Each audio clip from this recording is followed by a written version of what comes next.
ಭೀತಿ ತೊರೆಯುವ ನಾವು ಪರೀಕ್ಷೆ ಬರೆಯುವ ಪರೀಕ್ಷಾವಾಣಿಯ ನಾವು ನೋಡಿ ಕಲಿಯುವ ಖಾಲಿ ಜಾಗ ಭರ್ತಿ ಮಾಡಿ ಹೊಂದಿಸಿ ಬರೆದು ಲೆಕ್ಕ ಮಾಡಿ ಚಿತ್ರ ಬರೆದು ಭಾಗವ ಹೆಸರಿಸಿ ಎಲ್ಲ ಪ್ರಶ್ನೆಗೂ ಉತ್ತರಿಸಿ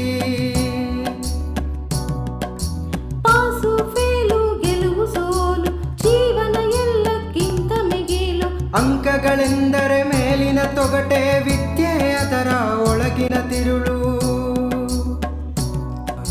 ಭೀತಿ ತೊರೆಯುವ ನಾವು ಪರೀಕ್ಷೆ ಬರೆಯುವ ಪರೀಕ್ಷಾವಾಣಿಯ ನಾವು ನೋಡಿ ಕಲಿಯುವ ಪರೀಕ್ಷಾವಾಣಿಯ ನಾವು ನೋಡಿ ಕಲಿಯುವ ಪರೀಕ್ಷಾವಾಣಿಯ ನಾವು ನೋಡಿ ಕಲಿಯುವ ಪರೀಕ್ಷಾವಾಣಿ. Hello students, I am your Santosh N. Gowda, Assistant Master in Sri Gangadhareshwara Government Headed School, Bhagalagunte, Bangalore. Dear students, in this class I will explain that 5 chapters from political science and 1 chapter from sociology. That first chapter is the problems of India and their solution. In this lesson you will learn about unemployment, discrimination, discriminations in gender, discriminations in caste, regional inequalities, corruption, communalism, terrorism, corporate strategy. India has been facing the many problems since 1947 to till now. These problems are classified into 2 categories. They are the internal and external problems. Internal problems in the sense the problems which belongs to within the nation, and external problems in the sense the problems which belongs to between the nation. Then these problems have to be managed through the efficient administration. Every problems can be solved through the efficient management and that political will. So it is need to that good political support and the public administrations is need to overcome from our problem. Then the support of citizen is needed for our democratic government at the center, state and the local levels. Unemployment means unemployment is a situation where a person does not find work in according to his capacity or qualification. Then India has huge population and unemployment is a big problem. India and China has the two nation, those who have the highest population. Among them the India is the second highest population country in the world, so it has a huge population. When populations is huge, that time we can't able to provide the job opportunities for all the citizens, then it is a problem. As India has a huge population, then unemployment is a big problem in India. Then usually the populations and the improved technology are considered as the 2 reasons for unemployment. Many reasons for their unemployment. Among them the 2 noticeable reasons are populations and improved technology. And how improved technology will be reason for unemployment? Yes, when improved technology installed in corporate sector and in industrial zone, that time usually there is no need of human support, or that there is no need of human facilities in these industries.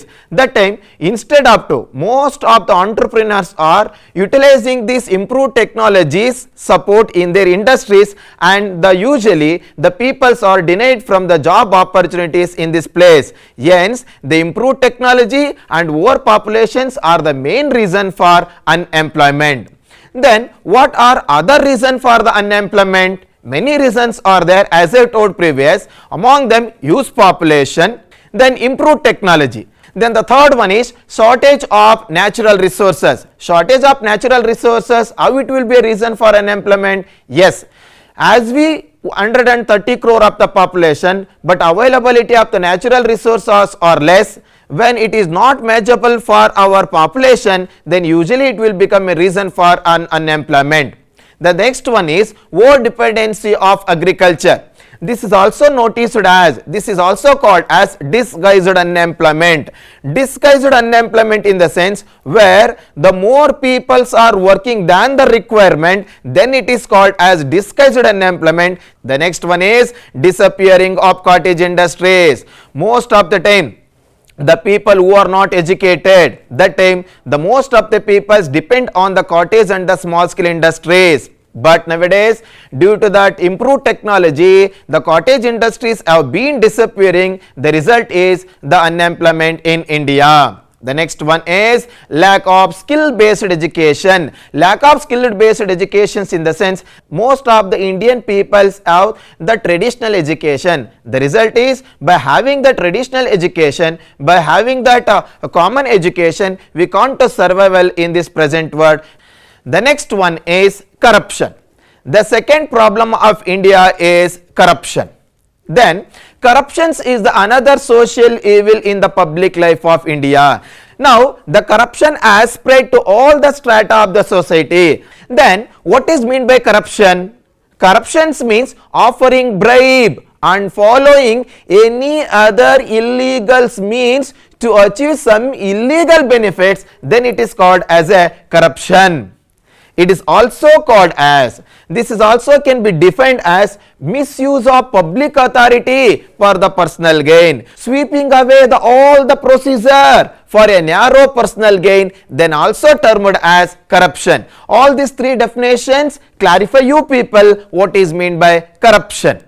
The next one is how to overcome from the corruption. Measures to eradicate the corruption. By following these measures, we can overcome from the corruption problem in India. They are such follows: political will and the public support. Dear student, in the very beginning of the class, I told you that to overcome from all this problem, the strong political willingness and public support is needed for the success of democratical government. So here the political will and public support is needed. And the next one is, in Karnataka, we have established the institutions like Lokayukta and Lokapala institution have established to overcome from the problems of corruptions, and also by installing the CCTV cameras in the government office. Can we possible? Can we consider this is also a suggestion to overcome from the corruption? Yes. By installing the CC camera in the government offices premises, we can overcome from this problem, because when we installed this such a type of technologies, that time the officers will get a fear to accept the bribery, and suppose if has accepted that moment, that CC cameras will capture the scenes, that will be a proof for to complain against him, then it is also a suggestion. The next one is measures like awarding harsh punishment for corrupt official can also bring in some changes. It is also a suggestion. Then increasing the number of court and judges can also a solution for corruption. By following the above points, we can overcome from the corruption problems of India. The next one is communalism. Communalism is a major problem in our country. What is communalism? Communalism means generally intolerance on another religion is called communalism. Intolerance on other religions is called communalism. Generally we can use this as a definition. But as on our text, segregations in the name of religion and creating hatredness and cultivating the opposite self-interest can be called as communalism. How communalism is a fatal to national unity? Yes, communalism is affecting on national development because it creates the social differences, mutual suspicions and fear situations in the society. Communalism has the capacity to endanger the integrity and unity of India. As we noticed, India is a secularism nation, but communalism is affecting on that, hence it is also a problem. The next one is, it is not only disturb the peace of the society, it is also destroy the public and private property. It leads physical assaults and others undesirable effects. These are all the points shows that, above point shows that communalism is fatal to national unity. The next one is status of women. It is also a problem in India. It is comes under gender inequality. Dear student, as we noticed, since the ancient period to up to 1947 in India, the most of the women have faced the many problems. They had denied from the many political, social and economical opportunities. But after the 1947, when we framed the constitution, that time we have been giving the special rights and we have taking the many special reservation to uplift the status of women in India. So the government has started the Women and Child Development Department in order to develop the women's educations and status in India. Dear student, this is the first and foremost measures which government of India and Karnataka has taken to uplift the women's status in India. The next one is many programs have been implemented to curb the child marriage system. Dowry Prohibition Act, compulsory education are implemented as a means of empowering the women. Then the government of Karnataka has implemented Stree Shakti program. Dear student, in the rural life, in the rural side, nowadays women are leading the happy life because of this women's self-help group and the Stree Shakti group. This is also one of the measure. The next one is women commissions have been established. The next one is the many reservations also provided in the government recruitment. And the women reservations has already been provided in the local bodies. As we know that in the Panchayat Raj institution, the 50% of the reservations as provided in the political life. That is also one noticeable measure which government of Karnataka and India has taken. The next one is women reservations is also provided in the government recruitments. As we noticed, dear student, in all the government job, the 50% of the job reserved for the women.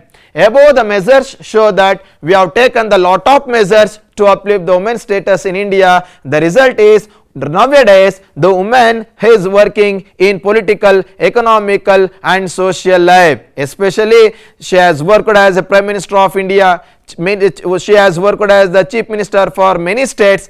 This all shows that nowadays our situation is too good. The Indian foreign policy. In this unit, you will learn the nature of Indian foreign policy, Panchashila principles, non-aligned movement, disarmament, anti-apartheid policies. Dear student, what is sovereign country? A sovereign country is the country which is not come under any other country's control either for its internal or external issues or the decisions. At the time of the decisions taking, then it is considered as a sovereign country. Then let me to explain what is meant by foreign policy. Every nation follows some rules and regulations when they deal with other nations is called foreign policy. Dear student, when the nations are dealing with the another nation, that time they follow some rules and regulation. When they follow some rules and regulation, the rules and regulations are called that country's foreign policies. The foreign policy is needed for every democratical and republican nations. Then major aims of Indian foreign policy. So here India has been following the foreign policy because we have adopted the foreign policy very soon after our Indian independence. The major aims of the Indian foreign policies are such follows. They are national security, enriching the national economy, spreading the cultural richness of our country in another countries, by increasing the number friendly countries and check the power of enemy countries, achieving the world peace and coexistence. Above point shows that what are the major aims of Indian foreign policy. It is very important question for the examination point of view. Dear student, keep these points in your mind and attend the questions well. The next one is basic aspect of Indian foreign policy. The basic aspect of the Indian foreign policies are every nation follows their own policies.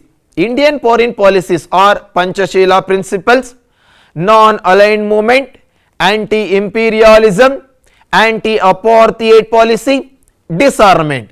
These are the basic aspect of Indian foreign policy. Among them, the first foreign policy of India is Panchashila principle. As we know that Indian Prime Minister Jawaharlal Nehru and China President Zhou Enlai had accepted the Panchashila principle between these countries. Indian Prime Minister Jawaharlal Nehru and China President Zhou Enlai had accepted the Panchashila principle between these countries. The basic aspect of the Panchashila principles are such follows.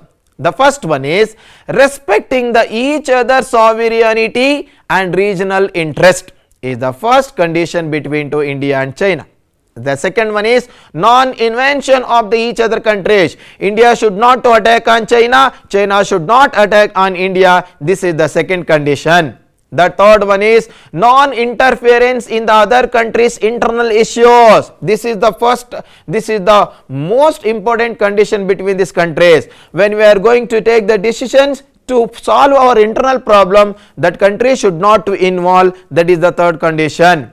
The fourth one is mutual cooperation and respect. We have to be respect the China's principle and the China's life, the Chinese people life, the Chinese government principle, and in the same the China should be respect our country's traditional decisions and all those things.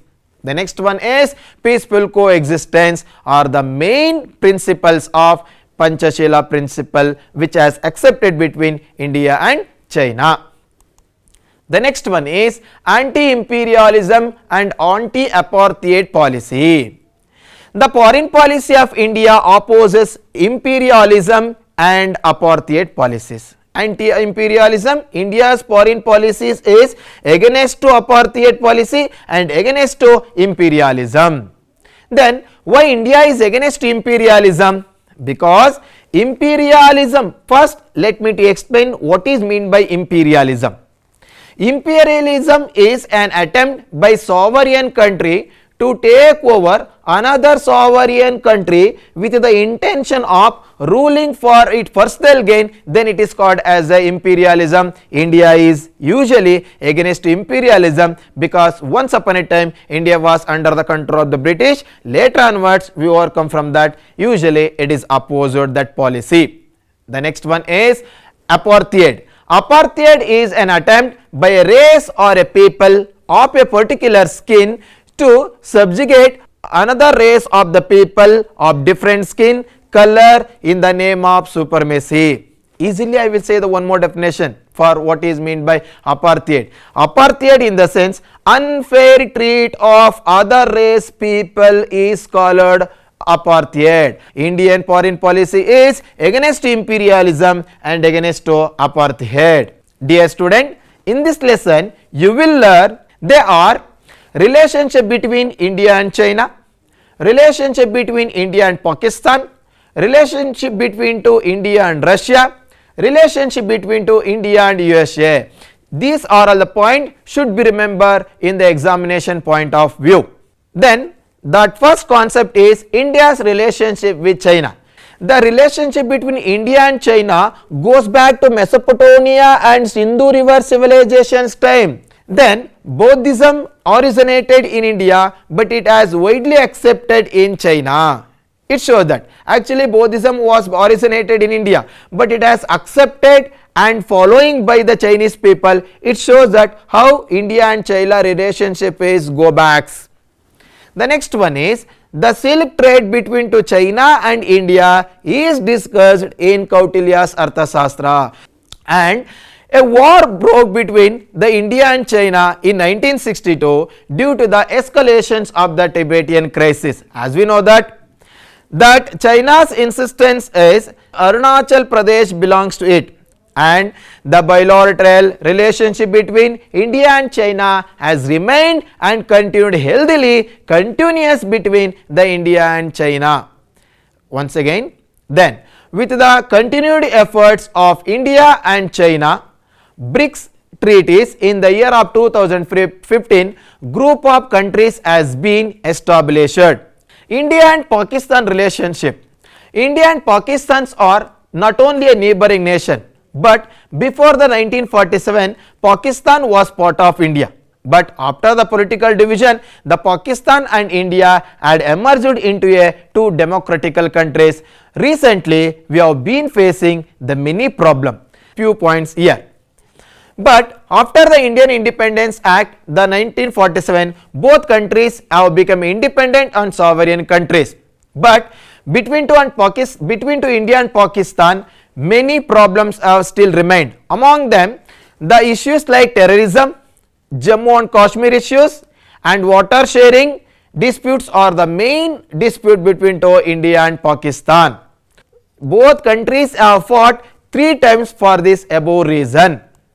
And in order to improve the bilateral ties between both countries, many agreements like Tashkent Agreement, Shimla Agreement, Lahore Bus Yatra and Agra Conference have entered. And India and Pakistan have clashed over the years about Jammu and Kashmir issues. Similarly, both have responded to each other's need during the emergency and natural calamities. Dear student, above point shows that India and Pakistan relationship is not good because of these issues. Though India is trying to keep the good relationship with Pakistan, the Pakistan is not responding positively. That shows that Pakistan is not keeping the good relationship with India. The next one is India and Russia. India has a cordial relationship with Russia. During the Goa liberation in 1961, USSR had supported India at UNO. USSR had supported the Tashkent Agreement between India and Pakistan, and in the year of 1971, India and USSR signed an agreement of 20 years for the peace cooperation. That shows that India and Russia have tried to keep the good relationship between these two countries. And USSR had supported for establishment of Bhilai and Bokaro steel plants in India. India has taken the major support from the Russia to improve its industries and technologies. Russia has extended its support India's quest of to get the permanent members in UN Security Council. Dear student, above point shows that India and Russia relationship is cordial. Dear student, in this unit I have explained about that India's relationship between other countries. Now we are move on to the next chapter. The fourth chapter is global problems and India's role. So some of the problems belongs to only India, that is we called as a internal problems, but these problems we called as a global problems. Why should I call this as a global problems? Because these problems are common problems in all the nation, hence it is called as a global problems. The global problems are denial or refusals of human rights, arms race, economical inequality are the major problems of the globe. Dear student, you have to remember these points for the examination purpose. Dear student, with the end of the Second World War, the imperialism and colonialism has ended. I had explained what is meant by imperialism and what is colonialism in the beginning of the class. A new world order emerged along with the old world order. Still, numerous problems like human rights, arms race, economical inequality, apartheid, terrorism have to be remained in this world. So we have to be solve this problem. India as a member of the world community is striving its best to solve some of these problems. That first one is human rights denial. Dear students, human rights is need for every human being. Humanists have advocated that every human being should be get their rights. Unfortunately, in the name of caste, religion, race, gender, color of the skin and the nationalism, human rights have been denied to many of the people throughout the history. That shows that many of the developed countries they had not interested to give the rights for their people. So, the Human Rights Declaration prepared by the expert and it has agreed upon by matters countries was adopted the UN General Body meeting on December 10, 1948. Dear students, the human rights had announced on the December 10, 1948 the 5th unit, the international institution. Dear student, this is very important chapter for the examination point of view. In this unit, you will learn the establishment of UNO, the aims of UNO, this is also called as aims and objectives of UNO, different institutions of UNO, achievements of UNO, economical achievements, political achievements, social achievements, various affiliated bodies of UNO.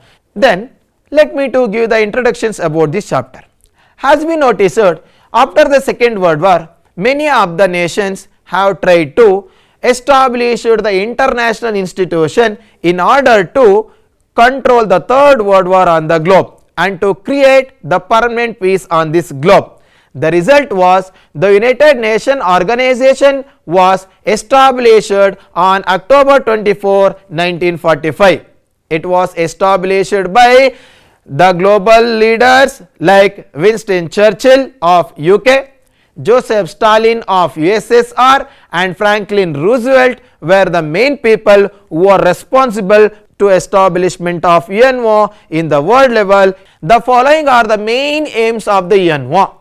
They are safeguarding the international peace and security, fostering the cooperation among the nation, improving the faith in the human rights, exploring the solution to the various economic, sociological, cultural and other humanity based problems with the international cooperation, providing recognition to the international agreements and the conditions, and to striving to the build mutual trust and cooperation among the countries are the main aims and objectives of UNO. The next one is UN affiliated bodies. That first one is the General Assembly is an affiliated body consisting of representative from all the members of the state.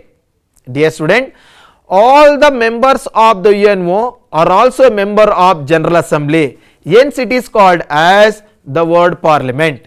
Hence it is called as a word parliament. Every country can send 5 delegates to this body, but only one has the voting power. The General Assembly starts its meeting around the September, continue to the till the end of the December every year. Once in a year it will conduct the meeting. If any emergencies occur, it will call that again. It will call the meeting second time. These are all the common features of General Assembly. The next one is UN Security Council. The UN Security Council, it is also called as Cabinet of UNO. General Assembly called as a word parliament, this is called as a Cabinet of UNO. Why should I call this as a Cabinet of UNO? Because most of the decisions, most important decisions will be taken by this council. Hence it is considered as a Security Council. This session or this council has the veto power. Hence it is considered as the Cabinet of UNO. Dear student, it has a 15 members nation. Among them 5 nations are called as a permanent nation. Easily we can remember by having this code BFRCA. B stands for Britain, Russia, America, China are the 5 permanent members of the UNO. They are considered as a Cabinet of UNO also. These 10 members represent the various geographical areas of the earth, but the approval of all the permanent members is must for any decisions to be become operational. Hence it is considered as a Cabinet of UNO. This is the one of the most important affiliated institutions of UNO. Then International Court of Justice, this is one of the major institutions of the UNO and all the members of the UNO are bound by this ruling. This court has the 15 judges and each has term of 9 years and they are eligible for another term. You must remember this point. This court is based in Hague of Netherlands. the achievements of UNOs are classified into three heads, that is peacekeeping functions, economical and financial achievements, and social achievements. The UNO has solved many conflicts. The UNO has worked towards to resolving the crisis of Suez Canal, Iran, Indonesia, Kashmir, Palestine, Korea, Hungary, Congo, Arab, Israel, Namibia, Afghanistan, and many other international crises are solved by UNO. The next one is economical and financial achievements. Means in the UNO Charter is declared that the UNO should be strive to uplift the socio-economical status of the people of the world. So, General Agreement on Tariff and Trade, which is also called as a GATT, is a general agreement on trade and tariff, which is a negotiable or notable agreement of UNO. These are all show that how UNO has worked to overcome from economical and financial problems of the nation. The next one is social achievements of UNO. The World Health Organization, UNESCO, UNICEF, World Refugees Council are few organizations that are interested in the social well-being of this world.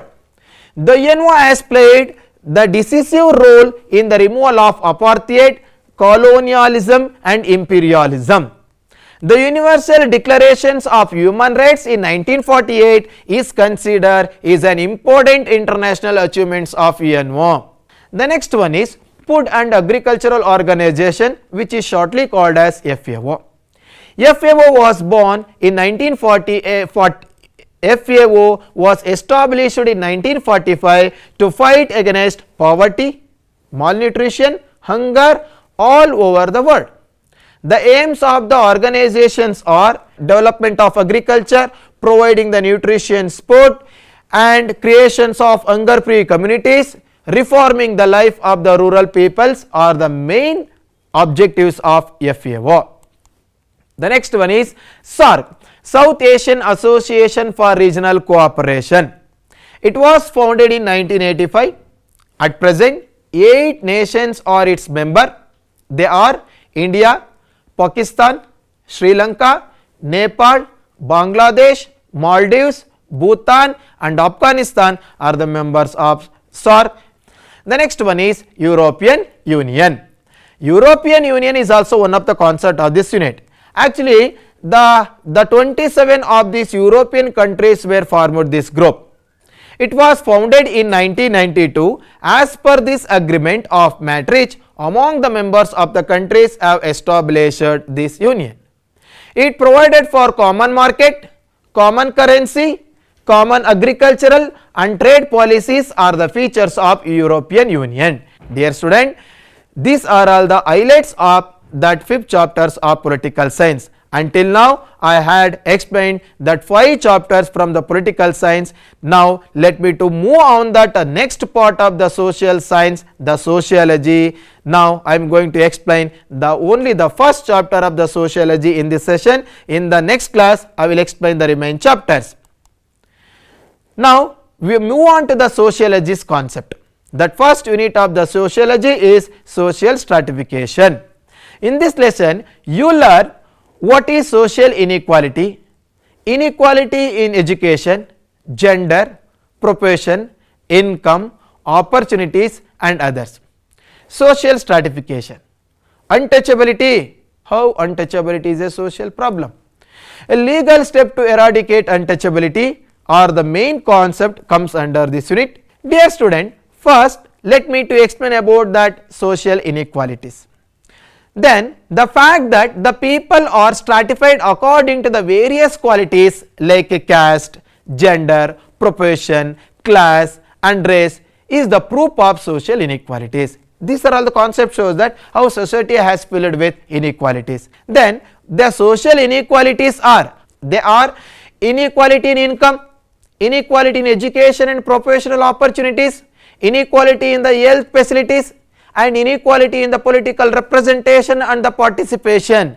These points show that our society has filled with inequalities. The next one is in social inequalities. This means social inequality is the result of already present unequal social opportunities. This is continued by providing the unequal access to materials, resources, income, opportunities, recognitions and the status. The neglect of the food and social security of caste, income, sex based discrimination makes one to understand the inequality the present in the society. Inequality in education. Education is a special structure that brings unequal opportunities, openings and social justice in human life. Dear student, as we know that by providing the good education, by providing the educations to all, we can overcome from the problems of India, because only education is the weapon, only the good education is the weapon to overcome from all the problems of India. So, the Indian government and Karnataka government have been togetherly trying to eradicate or to overcome from the problems of India. Then they are Article 21 says that free and compulsory educations to all the children between 6 to 14 years is fundamental right of the children. The second one is Article 45 says that all the children under the 14 year should be provided with the free and compulsory education. And Article 19 says that right to speak and right to express the one's own opinion is the fundamental right. And Article 29 provides for the protections of the cultural rights of the minorities. The next concept is social stratification. Then what is meant by social stratification?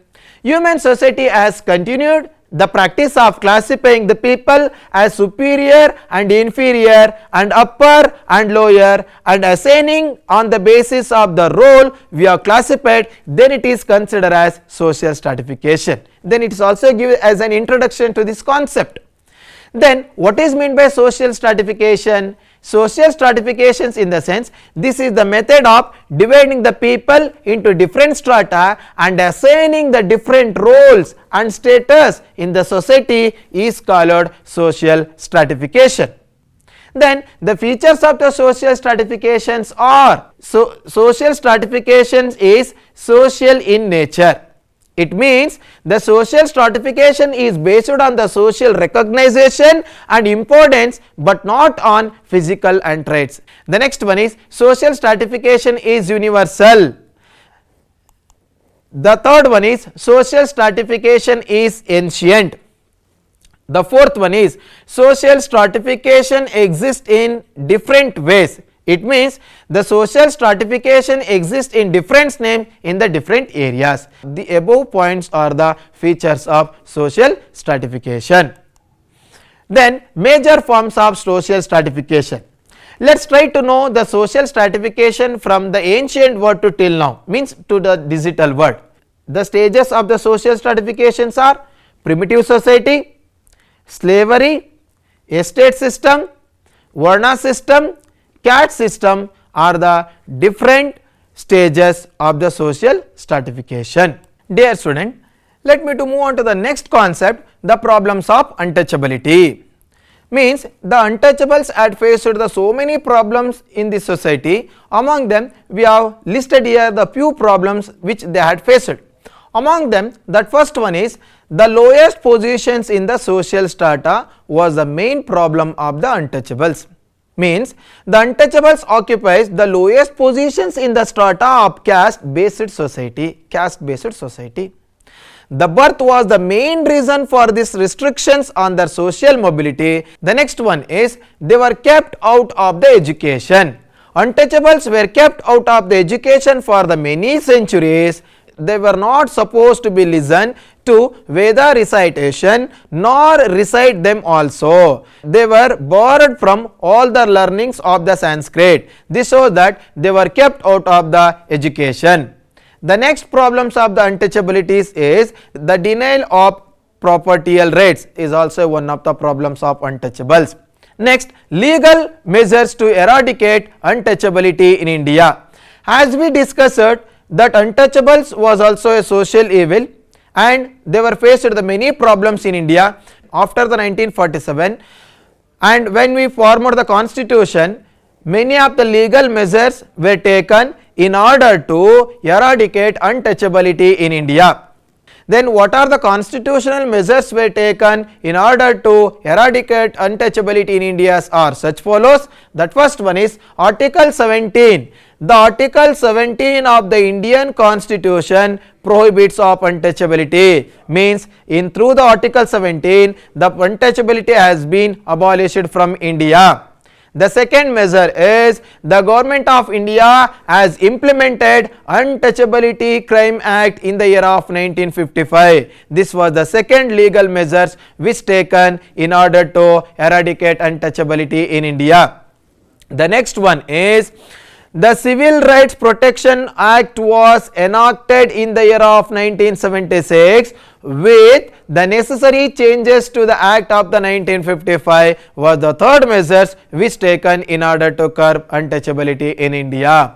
The next one is universal rights to vote. Dear student, before that they are denied from the propertial and political representation, but in order to give these facilities, this reservation or this constitutional measures, universal rights to vote and participations in the election has also been provided for them.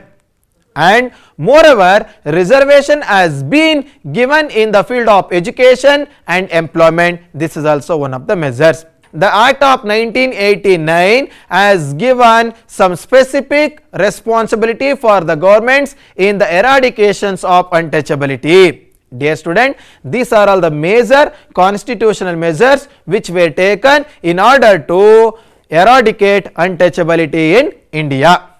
Dear student, from beginning of the class to till now, I had explained that 5 chapters from political science and 1 chapter from sociology. Remaining chapters I will explain you later. Means in the next session, in the next period, I will explain the remaining 3 chapters from the sociology and rest of the economical chapter I will explain in the upcoming period.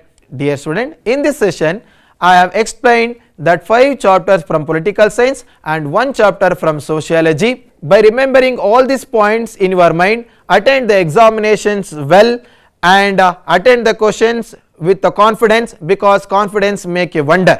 Thank you. Thank you all.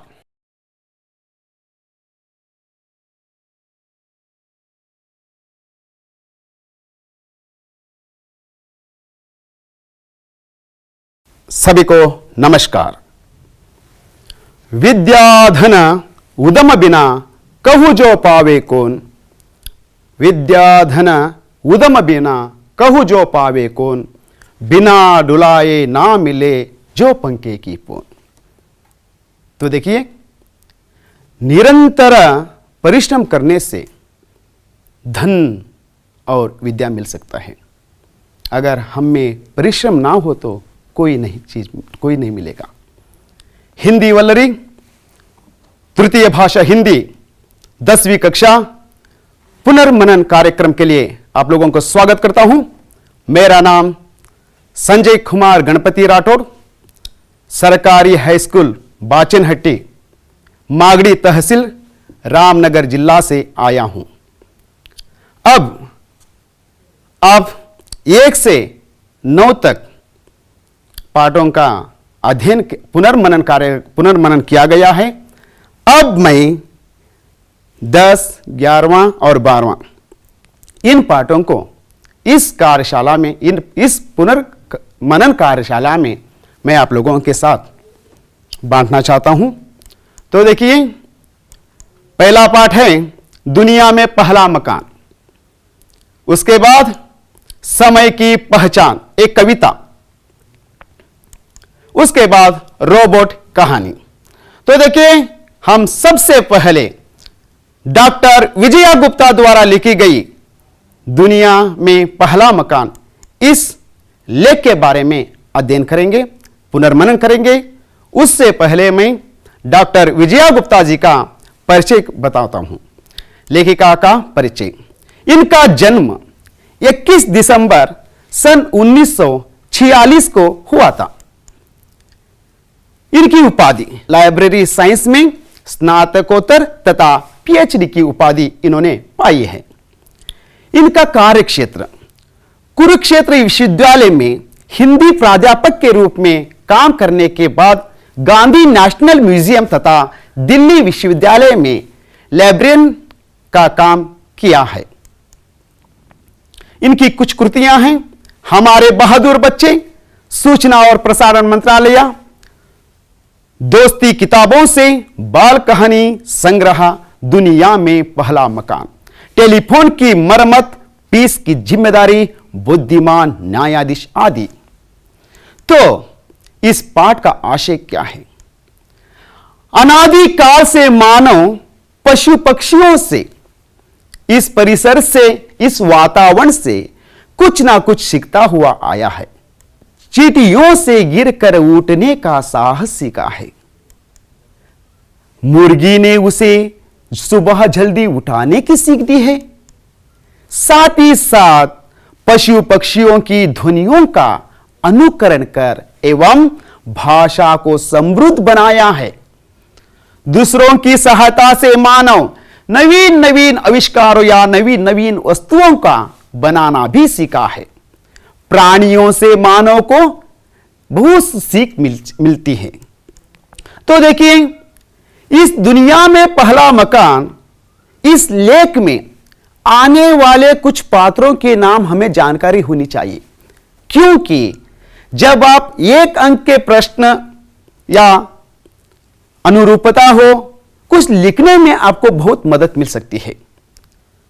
तो बच्चों देखिए, इस दुनिया में पहला मकान, इस लेख में किंद्रू लालिम और किंचा लालीदाम ये दोनों दोस्त थे। हाथी, सांप, भैंस, मछली। और तो देखिए, दुनिया में पहला मकान। पूर्वोत्तर भारत में बसने वाले सिंगापो आदिवासियों में जो कहानी कही जाती है, उसके अनुसार पहले आदमी को मकान बनाना बहुत से पशुओं ने सिखाया है। जैसे देखिए, बहुत सारे पशुओं ने, आप चित्र में देख रहे हैं, बहुत सारे पशुओं से मानव ने कुछ ना कुछ सीखता आया है। इतना ही नहीं, मकान बनाना भी पशुओं से सीखा गया है। इस तरह से सिंगापो आदिवासियों का, जो सिंगापो आदिवासियों में यहां बात कही जाती है। उन दिनों मानव, आदमी, व्यक्ति कोई भी हो, सब गुफाओं में और पेड़ों के नीचे रहा करते थे। उस समय किंद्रू लालिम और किंचा लालीदाम नामक दो दोस्तों ने तय करते हैं कि हम मकान बनाना चाहिए, क्योंकि कितने दिन तक हम पेड़ पौधों पर रहे, गुफाओं में बसे, हमारे लिए कुछ ना कुछ एक मकान बनाना आवश्यक है। तो उन दोस्तों ने, किंद्रू लालिम और किंचा लालीदाम ने सोचा, हम मकान बनाएंगे। फिर मकान कैसे बनाया जाए? अरे बाप रे, मकान बनाना तो हमें मालूम नहीं है ना, अब मकान कैसे बनाएं? बाद में मुश्किल यहां था कि हमें मकान कैसे बनाया जाता है। इसलिए दोनों दोस्तों ने सोचा, मकान बनाना हो तो हम पशु पक्षियों से पूछताछ करेंगे। इसलिए दोनों दोस्त कहां चल पड़े? जंगल की ओर चल पड़े। बाद में क्या हुआ देखिए, जब जंगल में जा रहे थे, तब उनको पहले सामने क्या नजर आया? सबसे पहले उनको हाथी नजर आया। हाथी को देखा दोस्तों ने, बाद में उन्होंने हाथी को नमस्कार किया और कहा, हाथी भाई, हम लोग मकान बनाना चाहते हैं, बताइए ना मकान कैसे बनाते हैं। बाद में हाथी बोला, अरे बाप रे, इसमें क्या कठिनाई है? देखो, पेड़ों से लकड़ी काट लो, जितने मेरे मोटे मजबूत मेरे पैर कैसे है, वैसे तुम मोटे मोटे लकड़ी को मेरे पैर जैसे काट लेना, जैसे मेरे पैर है, यानी कि मेरे पांव। देखिए, आप चित्र में देख सकते हैं हाथी का पैर कितना मोटा होता है। इसलिए उन पेड़ों से 4 इतने मोटे मोटे लकड़ी काटने के लिए कहा गया। बाद में दोनों दोस्त खुश हुए। उसके बाद उन्होंने सोचा आगे क्या करना है, आगे क्या करना है। हाथी ने कहा आगे क्या करना है मुझे रत्ती भर पता नहीं। बाद में दोनों दोस्तों ने हाथी को धन्यवाद कहा और आगे जंगल की ओर बढ़ते रहे, जाते रहे, जाते रहे, जाते रहे। जब जा रहे थे उन दोनों दोस्तों को सांप में नजर आया। क्या नजर आया? सांप नजर आया। बाद में दोस्तों ने सांप को रोका और कहा अरे सांप भाई, हम लोग घर बनाना चाहते हैं, तो घर कैसे बनाया जाता है? तब हाथी ने कहा कि मैं जैसे मेरे पैर है वैसा लकड़ी काट लेना। उसके बाद हाथी को कुछ भी पता नहीं। अब तुम बता सांप भाई, अब तुम बताओ हम क्या करें? तब सांप ने दोनों दोस्तों को कहा देखो, लकड़ी की ऐसी लकड़ी काट लेना जैसे मेरे पतली और लंबी लकड़ी काट लेना जैसे मैं हूं। आप लोग ने देखा होगा सांप कैसा होता है, पतली होती है और लंबी होती है। वैसे ही लकड़ी को काटने के लिए कहा गया। बात आपको कहानी याद आ रहा है ना, आपने पाठशाला में जो पढ़ा था। हाँ, अब मुझे लग रहा है आपको कहानी याद आ रही है, आपको पुनर्मनन हो रहा है। वेरी गुड, शाबाश बच्चों। और आगे क्या हुआ देखेंगे। और दोस्तों ने कहा सांप भाई ये तो समझ में आ गया, हम आगे क्या करें? आगे क्या करें? मुझे तो आगे क्या करें बिल्कुल पता नहीं, रत्ती भर पता नहीं। बाद में दोस्तों ने और आगे बढ़े, जा रहे तो सड़क के किनारे एक भैंस खड़ी मिली। सड़क के किनारे क्या खड़ी मिली? भैंस। क्या करे, भैंस का भैंसा मर गया था, इसलिए भैंस ने भैंसा के पास रहकर बहुत दुखी थी। इतना ही नहीं, भैंसे का मांस दूसरे जानवर खा गए थे। सिर्फ पंजर पड़ा था, उस पंजर के पास भैंस विलाप कर रही थी, दुख मना रही थी। उसी समय दोनों दोस्त किंद्रो लालिम किंचा लालीराम दोनों दोस्त वहां पहुंचे और दोस्तों ने भैंस के सामने जाकर कहा, क्या कहा? भैंस बहन, हम लोग मकान बनाना चाहते हैं, आप बता सकते हैं कि कैसे बनाया जाता है? हमने रास्ते में सबसे पहले हाथी से मिले। हाथी ने बताया कि उसका पैर जैसे बनाए। बाद में सांप से मिले। सांप ने कहा कि जैसा मैं हूं वैसा पतली और लंबी लकड़ी काट लेना। अब उसके बाद ना हाथी को पता है ना सांप को। आप भैंस बहन तुम बताओगी कैसे बनाया जाता है मकान? भैंस ने दोनों दोस्तों को अपने भैंस का पंजरा दिखाया। क्या कहा? भैंस ने क्या दिखाया? अपना भैंसा का पंजरा दिखाया और बोली जैसे इस पंजर में 4 पैरों पर हड्डी खड़ी है, हड्डी पड़ी है, उसी तरह 4 मोटे गोले जमीन पर गाड़कर उन पर पतली और लंबी लकड़ियों का छप्पर का पंजर बना लो। देखिए चित्र में, देखिए किस तरह से हड्डी होती है ना, हड्डी का जैसा 4 लकड़ी और पतली पतली लकड़ी को उठाकर छप्पर बनाने को किसने कहा? भैंस ने कहा। बाद में दोनों दोस्तों ने भैंस से कहा, पूछा आगे क्या करना चाहिए? भैंस ने कहा आगे क्या करना चाहिए मुझे रत्ती भर पता नहीं। बाद दोस्तों ने ऐसा ही आगे आगे चलते रहे। तब दोनों दोस्तों को एक बड़ा तालाब दिखाई दिया। क्या दिखाई दिया? तालाब। तालाब में एक मछली तैर रही थी। मछली को देखते ही दोनों दोस्तों वहां ठहर गए और फिर पास जाकर नमस्कार किया और बोले, हम लोग मकान बनाना चाहते हैं। हाथी ने जो कहा, सांप ने जो कहा, भैंस ने जो कहा, सब बातें मछली के पास सुनाते हैं।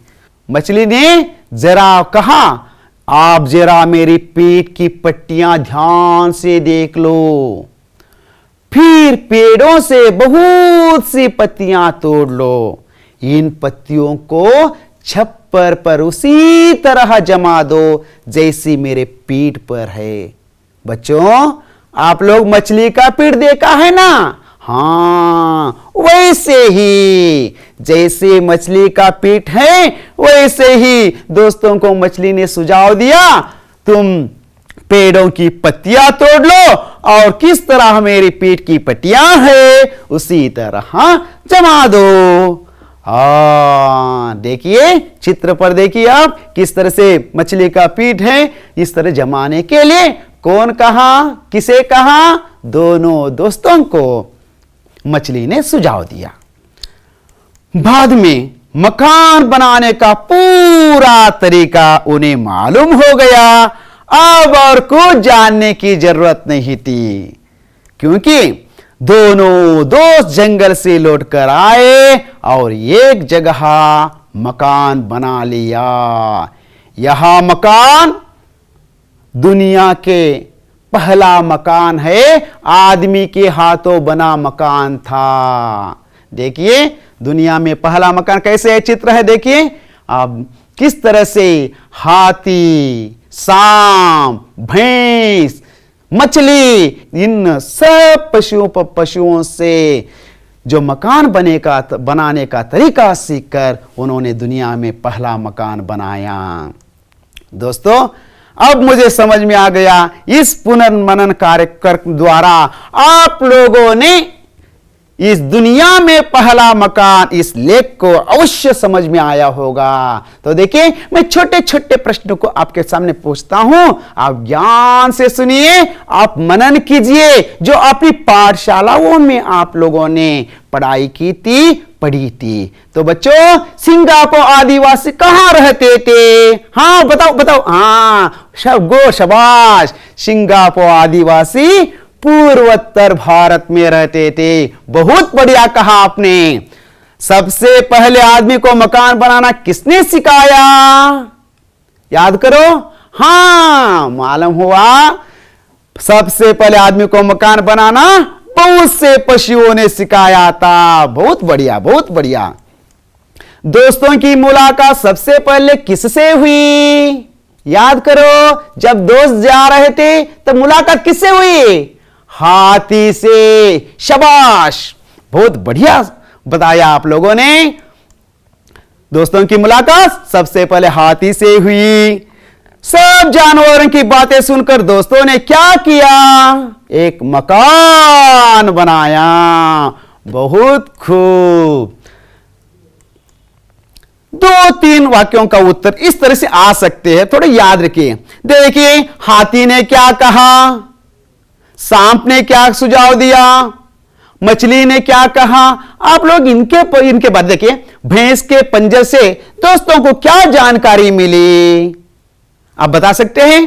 तो देखिए, भैंस ने क्या बताया, अपना भैंसा का पंजरा दिखाया।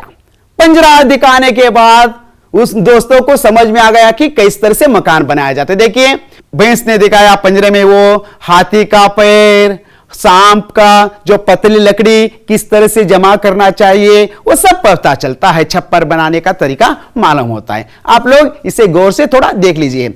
हमें दुनिया में पहला मकान इस पाठ में, इस लेख में 1 अंक के प्रश्न या 2 अंक के प्रश्न आने की संभावना है। इसलिए आप ध्यान से इस लेख को कहानी जैसे फट से याद रखने से आपको हमेशा इस लेख से आपको जरूर फायदा होगा।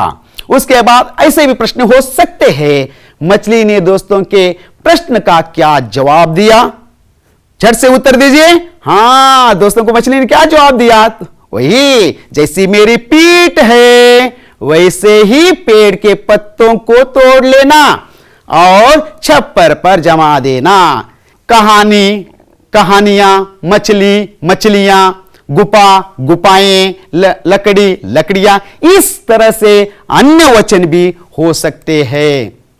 अन्य लिंग रूप, आदमी, औरत, हाथी, हथिनी, भैंस, भैंसा, शेर, शेरनी, मोर, मोरनी, बहन, भाई, इस तरह से अन्य लिंग रूप हो सकते हैं। आप इसे ज्ञान से और एक बार आपके इसके मनन कीजिएगा, आपको समझ में आया होगा मैं सोच रहा हूं। आप विलोम शब्द हो सकते हैं बहुत, कम, दिन, रात, नीचे, ऊपर, मुश्किल, आसान, आगे, पीछे, मजबूत, कमजोर, इस तरह से भी आप विलोम शब्दों को याद रख सकते हैं। अब देखिए हमारा अगला कविता है समय की पहचान, सियाराम शरण गुप्त जी द्वारा लिखी गई। यहां सुंदर सा कविता है समय की पहचान। दोस्तों, यह समय की पहचान एक ऐसी कविता है, इस कविता से आपको दो फायदा है। आप निबंध लेखन में अगर आप यहां समय की पहचान कविता को ध्यान से समझेंगे तो आपको और तरह के क्या फायदा है। निबंध में 4 अंक के प्रश्न को हो सकते हैं, निबंध लिखने में भी सहायता होती है, साथ ही साथ इस कविता में आने वाले प्रश्नों को भी आप जवाब दे सकते हैं। तो देखिए, सबसे पहले हम सियाराम शरण जी गुप्त जी का परिचय देख लेंगे, उसके बाद फटाफट से इस कविता को विस्तार के साथ उसका मनन करेंगे। सियाराम शरण गुप्त जी का जन्म 4 सितंबर 1895 को मध्य प्रदेश के झांसी के चिरगांव में हुआ था। इनकी माता पिताओं के बारे में, कौशल्याबाई और सेठ रामचरण खनकने इनके माता पिता थे और हिंदी के राष्ट्र कवि मैथिली शरण गुप्त जी के अनुज थे। कौन? सियाराम शरण गुप्ता। और इनकी प्रारंभिक शिक्षा के बाद इन्होंने घर पर ही गुजराती, अंग्रेजी तथा उर्दू भाषा सीखी। 1929 में महात्मा गांधी जी के संपर्क में आकर वर्धा में रहे। इनकी कृतियां हैं मौर्य विजया, अनाथ, विषाद, अर्धा, आत्मोत्सर्ग, मृण्मयी, बापू, नकुल आदि।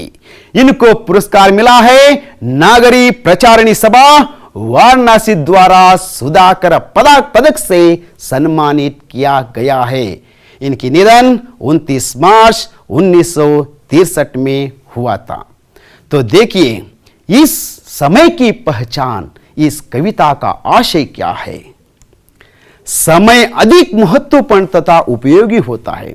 समय को जो अपना सच्चा साथी बना लेता है, जो अपने काम में सफल होता है। इस कविता में कवि यहां संदेश दिया गया है कि हमें काम करने का जो अवसर प्राप्त होता है उसे व्यर्थ नहीं करना चाहिए। कहते हैं, काल करे सो अब करे सो अभी, पल में परले होगी बाहुर करेगा कब। कन्नड़ में ಹೇಳ್ತಾರೆ, ನಾಳೆ ಮಾಡುವುದನ್ನು ಇಂದು ಮಾಡುವುದನ್ನು ಈಗಲೇ ಮಾಡು, ಯಾವ ಸಮಯದಲ್ಲಿ ಪ್ರಳಯವಾಗ್ತದೆ ಹೇಳಕ್ಕಾಗಲ್ಲ। ಮಕ್ಕಳೇ, ನಾವು ಅನ್ಕೊಂಡಿದೀವಾ? हमने सोचा था क्या कोरोना जैसी महामारी आएगी, इसलिए जो समय आता है उसी समय में हम जो भी कुछ करना है उसे कर दिखाना चाहिए। आज हम किसी ने नहीं सोचा था एक कोरोना जैसी भयंकर बीमारी आएगी, इसलिए समय का महत्व बहुत बड़ा है। तो देखिए समय की पहचान कविता को। उद्योगी को कहा नहीं सुसमय मिल जाता, समय नष्ट कर कहीं सौख्य कोई भी पाता, सौख्य कोई भी पाता। आहा, कितना खूबसूरत उन्होंने गाना लिखा है।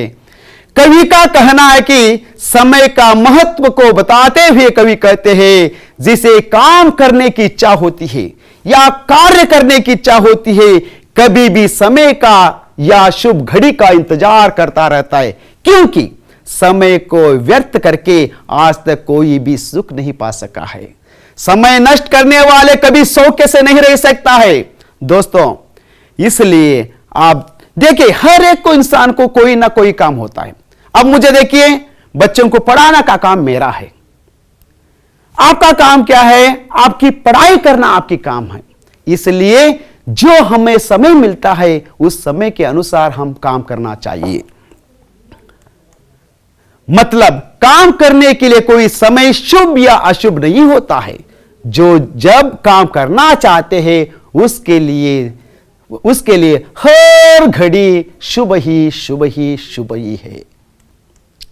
तो देखिए, आलस ही यहां करा रहा है सभी बहाने, जो करना है करो अभी, कल हो क्या जाने, कल हो क्या जाने, कल हो क्या जाने। कवि इस पंक्ति में कहते हैं कि जो भी करना है अभी कीजिए,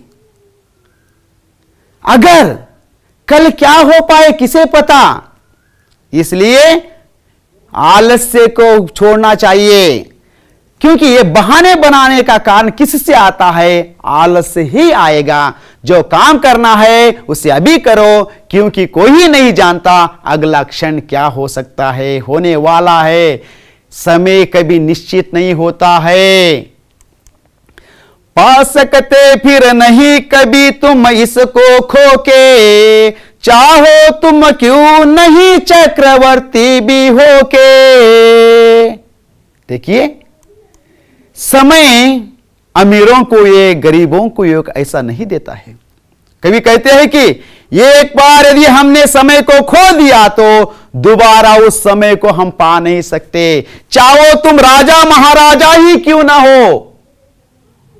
देखिए, समय को कोई रोक नहीं सकता है। और ऐसे में रुको, कहां रुकेगा? समय तो चलता ही रहता है। इसलिए अर्थात हमारे पास कितना ही धन दल व दौलत, सोना चांदी कुछ भी हो, इन सब देकर हम समय को खरीद नहीं सकते हैं। इस तरह से कवि ने बहुत सुंदरता से कहा है। कर सकता कब कौन द्रव्य है इसकी समता, फिर भी तुमको नहीं जरा है इसकी चिंता, इसकी चिंता, इसकी चिंता। कभी समय के बारे में, यानी कि समय की तुलना किसी दौलत से नहीं किया जाता, सोना चांदी से, धन से नहीं किया जाता है। यहां सब पता होते हुए भी हम लोग क्या करते हैं? समय के महत्व को नहीं समझते हैं, उसके प्रति हमें चिंता नहीं करते हैं। क्योंकि जब तक आप समय के बारे में सोचेंगे, चिंता करेंगे, समय को ऐसा ही गंवाना नहीं चाहिए, तब आप एक अच्छे, एक महान व्यक्ति बन सकते हैं। इसलिए बच्चों, समय के बारे में, समय के साथ साथ जो भी काम करना है आप लोग समय के साथ साथ कीजिए। समय ईश का दिया हुआ अति अनुपम धन है, यही सब ही अहो तुम्हारा शुभ जीवन है, शुभ जीवन है, शुभ जीवन है। कितनी बहुत खूब बात कही है। समय ईश का दिया हुआ अति अनुपम धन है, यही समय तुम्हारा जीवन में शुभ जीवन कहलाता है। तो देखिए, भगवान इस दुनिया में बहुत सारे वरदान दिए हैं। उन वरदानों में अत्यधिक अमूल्य वरदान है यहां समय। हम जिसे जीवन कहते हैं, याद है आप लोगों को? हम जिसे जीवन कहते हैं वह जीवन किससे मिला हुआ है? यही समय से मिला हुआ है। यहां समय ही वही जीवन है। अरे मानव, इतना तुम नहीं समझते, समय ही तो जीवन का दूसरा नाम माना जाता है। यहां सब मातलम होते हुए हम क्या कर रहे हैं? कभी कहते हैं तुम्हारे शुभ जीवन के लिए ईश्वर दिया हुआ इस समय का महत्व को समझने के लिए संदेश दे रहे हैं। इस संदेश को हम बहुत अच्छी तरह से निभाना चाहिए। तुच्छ कभी तुम नहीं एक पल को भी जानो, पल पल से ही बना हुआ जीवन को मानो, जीवन को मानो, जीवन को मानो। बच्चे, या सोच रहे हैं ना, कवि ने समय का महत्व और उसके उपयोग के बारे में बताते हुए कहते हैं, हे मानव, तुम कभी भी समय को तुच्छ या छोटा ना समझो।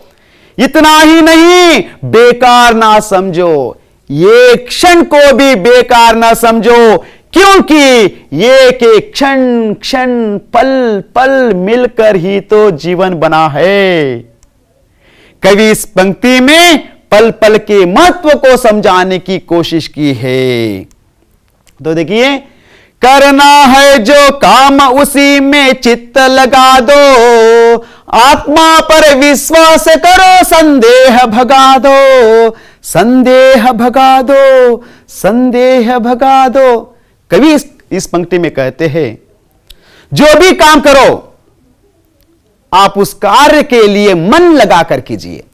आप अपने घर में जब पढ़ाई करने बैठते हैं तो मन लगाकर पढ़ाई कीजिए और अपनी आत्मा पर विश्वास रखना चाहिए। आप लोग परीक्षा में लिखते हैं, लिखने बाद आप सोचते हैं गलत लिख दिया या सही लिख दिया, इस तरह दिक्कत में पड़ जाते हो। तो देखिए, जो निज बल होती है, हमारे मन की जो निज बल को याद करते हुए जो भी हम लिखते हैं, हम सफल होते हैं। इसलिए जो भी कार्य करो, परीक्षा लिखो, कुछ भी काम करो, आप अपना मन लगाकर करना चाहिए। इतना ही नहीं, विश्वास से रहना चाहिए। अपने मन में जो संदेह है उसे भगा देना चाहिए, आत्मविश्वास को जागृत करना चाहिए। तब आपके मस्तिष्क से ये संदेह नामक चीज को आपसे मस्तिष्क के निकाल दीजिए, आप हमेशा अच्छे मंजिल तक आप जरूर पहुंचेंगे। दोस्तों, ऐसा सुसमय भला और कब तुम पाओगे, खोकर पीछे इसे सर्वथा पछताओगे। कवि ने इस कविता में, इस पंक्तियों में कवि कहा है कि हर समय भी सुबह घड़ी होती है। अगर इस समय को अगर तुम खो जाओगे तो आगे बहुत पछताना पड़ता है। याद रखिए, यही संदेश कवि ने इस पंक्तियों में दिया है। तो छात्रों, अगर जो समय को आप ठुकरा दोगे, उस समय का सही इस्तेमाल नहीं करोगे, आगे तुम लोग पछताना पड़ेगा। इसलिए कवि यहां संदेश दे रहे हैं ज्ञान से। तो देखिए, इसमें एक अंक के लिए भी आ सकते हैं, अनुरूपता के प्रश्न भी हो सकते हैं। इसे आप लोग ध्यान से सुनिए। मनुष्य को सुख की प्राप्ति कब संभव है? तो देखिए, समय जो समय नष्ट नहीं करता है तब उसका सुख अवश्य मिलता रहता है। इतना ही नहीं, उसके साथ बहाने बनाने का प्रमुख कारण इंसान को क्या हो सकता है? बहाने बनाने का प्रमुख कारण तो उसकी आलस्य होती है। समय किसका दिया हुआ अनुपम धन है? समय ईश का दिया हुआ अनुपम धन है। इस तरह से बच्चों, आप लोग इस समय के महत्व के बारे में, आप लोग इन प्रश्नों के बारे में जानकारी हासिल कीजिए। साथ ही साथ समय खोने से क्या होता है, पछताना पड़ता है, इसके बारे में आप लोग जानकारी कीजिए। 2 अंक के प्रश्न, मनुष्य के लिए सुख की प्राप्ति कब संभव है, अपनी किताब पढ़कर और 2 बार आप पढ़ने से समझ लीजिए। कविता को आप समझेंगे तो आप 2, मैंने कहा, निबंध के लिए भी आप लोगों को हेल्प हो सकता है। इसलिए आप इन प्रश्नों को, समय का सदुपयोग कैसे करना चाहिए, मैंने विस्तार से बताया। मैं जानता हूं, मैं समझता हूं कि आप लोगों को मालूम हुआ होगा, समझ लेगी, पुनर्मनन हुआ होगा। जो आपने पाठशाला में पढ़ा था वैसा ही यहाँ पुनर्मनन। कुछ अनुरूपता के प्रश्न ऐसे हो सकते हैं: आलस, परिश्रम, नष्ट, लाभ, जानो मानो, लगा दो, भगा दो, धन निर्धन, दिया लिया, जीवन मरण, खोना पाना। इस तरह से आप अनुरूपता के प्रश्नों के बारे में सोचिए। देखिए, समय को समझना कैसा है। एक पहर का मतलब होता है 3 घंटे, एक दिन 24 घंटे, एक सप्ताह 7 दिन, एक पक्ष 15 दिन, एक मास 30 दिन, एक साल 365 दिन। इसके बारे में आप लोगों को याद होना चाहिए। अब हमारा अगला पाठ है रोबोट। आप लोगों को पता है कि आजकल सभी जगह पर रोबोट ने अपना ही हलचल मचा दिया है। कहीं देखो, इसका लेखक कहा जाता है डॉक्टर प्रदीप मुखोपाध्याय आलोक जी। से हम इसका आशय देख लेंगे। तो देखिए, इस रोबोट पाठ का आशय क्या हो सकता है, क्योंकि रोबोट कभी मनुष्य के व्यक्तित्व को कुछ हानि नहीं पहुंचाएगा। एक सक्सेना परिवार नौकर साधुराम था, उसे काम से उसके एक दुर्घटना हो जाती है, तब काम से निकाला जाता है। काम निकालने पर रोबोनिल और रोबोदीप दोनों मिलकर उसे न्याय दिलाते हैं, यही उसकी नौकरी को बचाते हैं। ऐसी इस पाठ का आशय कहा गया है। कभी भी मशीन कभी भी इंसान की स्थान को दोबारा भर नहीं सकता, उसके बारे में यहां पर बताया गया है। तो देखिए थोड़ा पट से हम देख लेंगे धीरे इसका पात्र परिचय। जब आप लोगों को पात्र परिचय याद रहेगा तो आपको समझ में आएगा इस कहानी में क्या क्या कौन कौन से पात्र आते हैं। 1 अंक के लिए 2 अंक के लिए आप प्रश्न के उत्तर जवाब दे सकते हैं। पहला पात्र आता है धीरज सक्सेना, उसके बाद साधुराम, उसके साथ रोबोनिल, उसके रोबोदीप, रोबोजीत और शर्मा परिवार। और इस पाठ में आए हुए 2 प्यारे से कुत्तों का नाम है शेरू और झबरू। और रोबोट की वैज्ञानिक एवं विज्ञान के लेखक माने जाते हैं आइजैक आसिमोव। तो देखिए इस पाठ किस तरह से प्रारंभ होता है। वर्षों से सक्सेना परिवार में काम कर रहा था साधुराम नामक एक नौकर। अचानक उसे बस दुर्घटना में चलती बस से गिरकर उसे चोट आ जाती है। इतना ही नहीं, उसे अस्पताल में भर्ती कराया जाता है।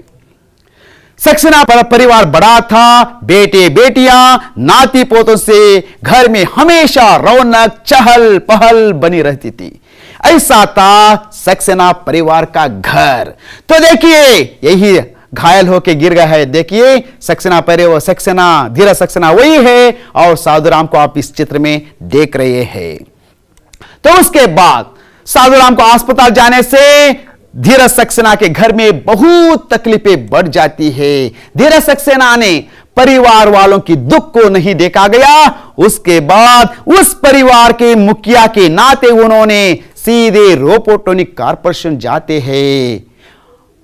उसके बाद वर्ष 2030, अरे बाप रे, आप सोच रहे होंगे अरे 2030 अभी तक आया नहीं, ये 2030 कहां से आ गया। लेकिन अब मैं आपको भविष्य में जा रहा हूं। तो देखिए आजकल कैसा कैसा वातावरण बदल गया।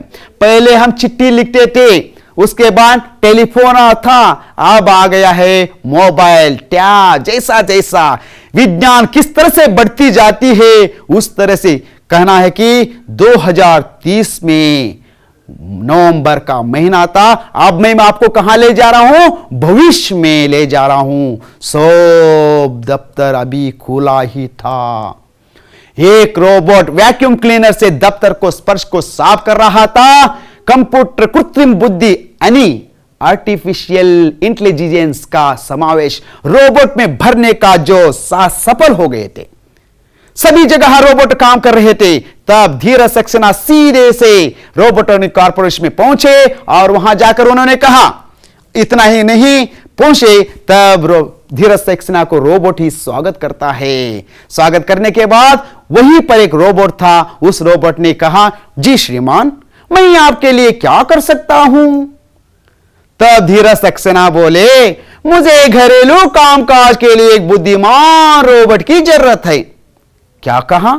घरेलू कामकाज के लिए तो आप साधारण रोबोट से भी काम करा सकते हैं, आपको बुद्धिमान क्यों रोबोट क्यों चाहिए। तब धीरज सक्सेना बोले, दरअसल मुझे इसलिए बुद्धिमान रोबोट चाहिए, मेरी नाती पोतों का होमवर्क कराने के लिए एवं वर्ड प्रोसेस पर मेरा काम संभालने के लिए ही मुझे बुद्धिमान रोबोट की जरूरत है। अरे बाप रे, अगर आप ज्यादा रकम देकर बुद्धिमान रोबोट खरीदना चाहते हैं तो इसे हमें क्या ऐतराज हो सकता है। लीजिए, जो चाहे आप लीजिए, वह आपकी मर्जी। उसके बाद धीरज सक्सेना को यहां रोबोट बहुत ही व्यवहार कुशल और चालाक, व्यवहार कुशल यह तत्पुरुष समास हो सकता है। व्यवहार में कुशल, व्यवहार कुशल, सचमुच ग्राहक की नब्ज पकड़ने की कला में वहां रोबोट बहुत पारंगत था। उस दिन दोपहर को ही रोबोनिल को सक्सेना परिवार के घर में छोड़ गया।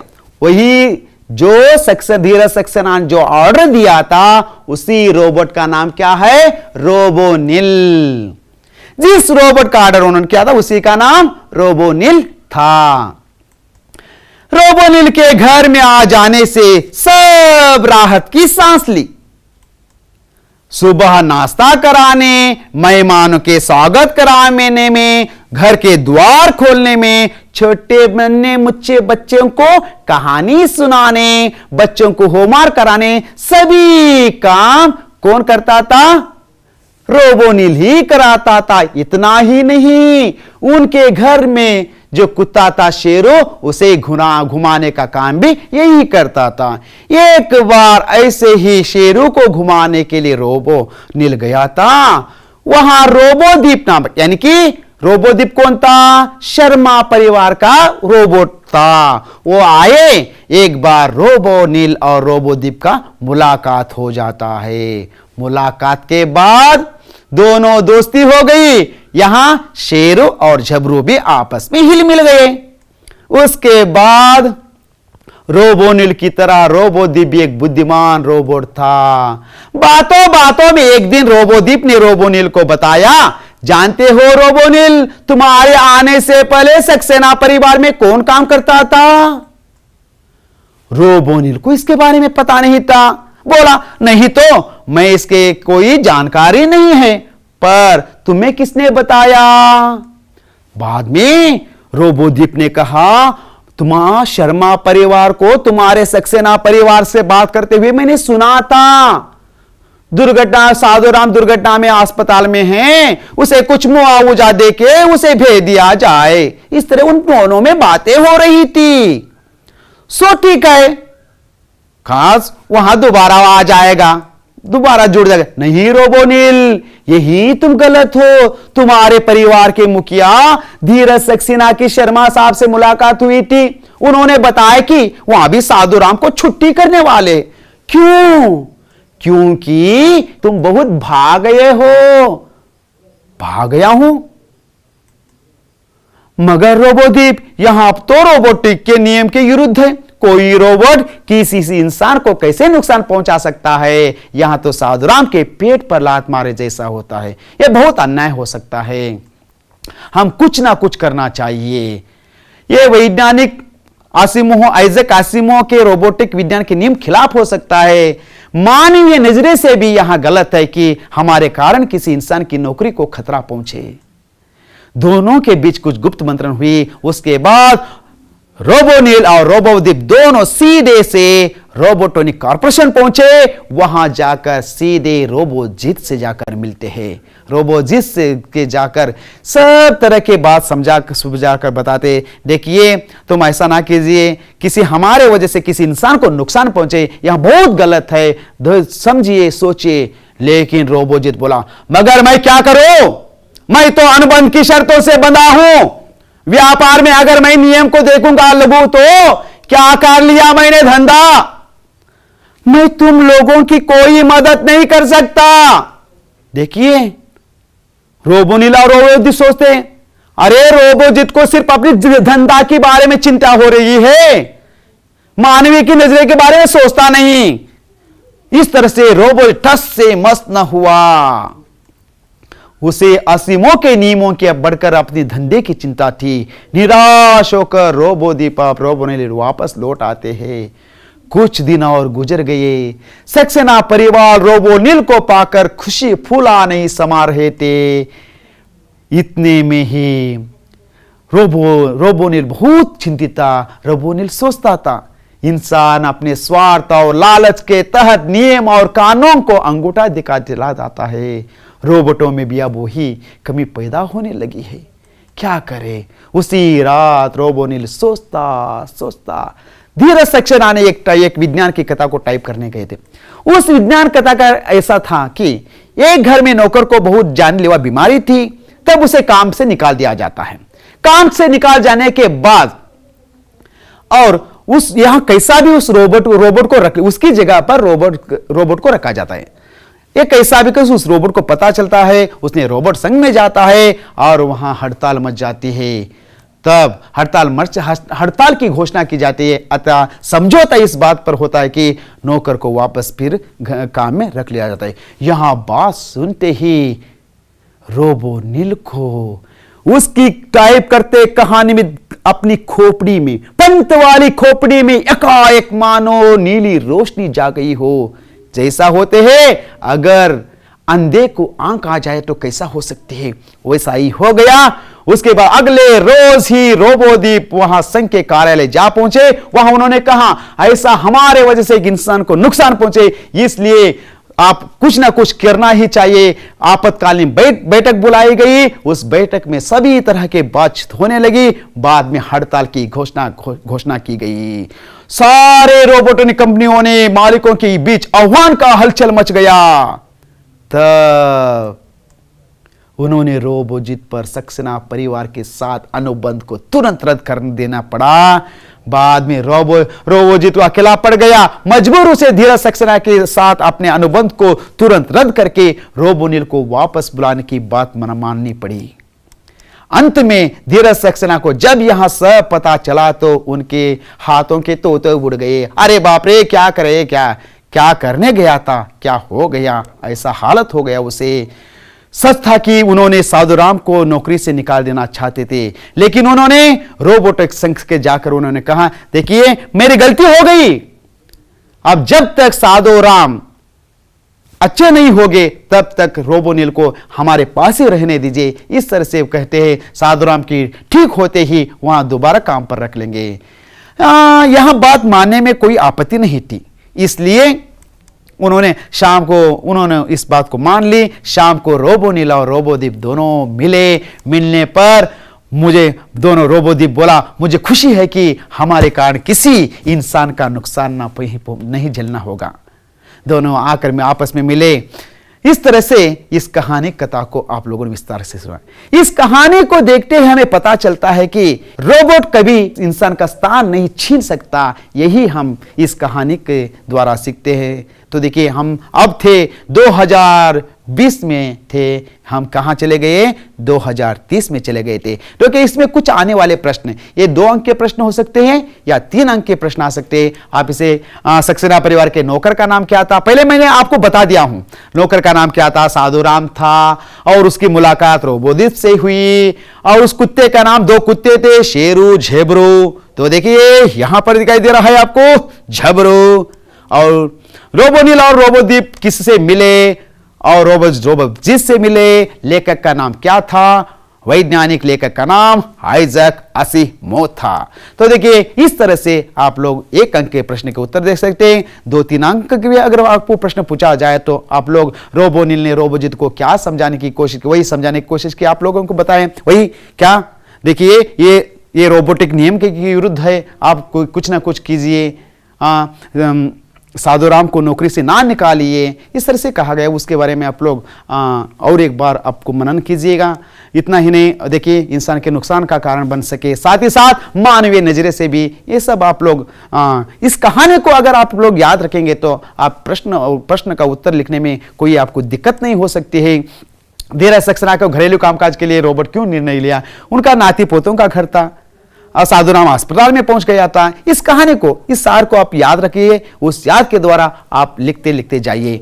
उसके बाद अन्य वचन आएंगे, बेटा बेटे, नाती नाती, कुत्ता कुत्ते, छुट्टी छुट्टियां, बेटियां बेटी, पोता पोते, इस तरह के अन्य वचन। और अनुप्रदात के प्रश्न भी हो सकते हैं। शेरों को टहलाने कौन गया, रोबोनिल गया। झबरों को घुमाने कौन गया, रोबोदीप गया। मुखिया था धीरज सक्सेना, सेवक था साधुराम। टस से मस्त न होना, इसका मतलब है विचलित ना होना, फूले न समाना, अत्यंत खुश होना, बहुत खुश होना। उसके साथ साथ समय की पहचान, उसके साथ साथ ये रोबोट, इन तीनों का 2 गद्य और 1 पद्य का मैंने आपको पुनर्मनन किया है। मैं मानता हूं कि आप लोग इसे ध्यान से सुनिएगा, पढ़िएगा। पढ़ने से आप हमेशा मैंने समय की पहचान में कहा था, जो मन लगाकर अपनी आत्मा पर भरोसा करेगा और अवश्य आप अपनी मंजिल तक पहुंचेंगे बच्चों। इसलिए आपको धन्यवाद करते हुए मेरा ये पाठ समाप्त करता हूं।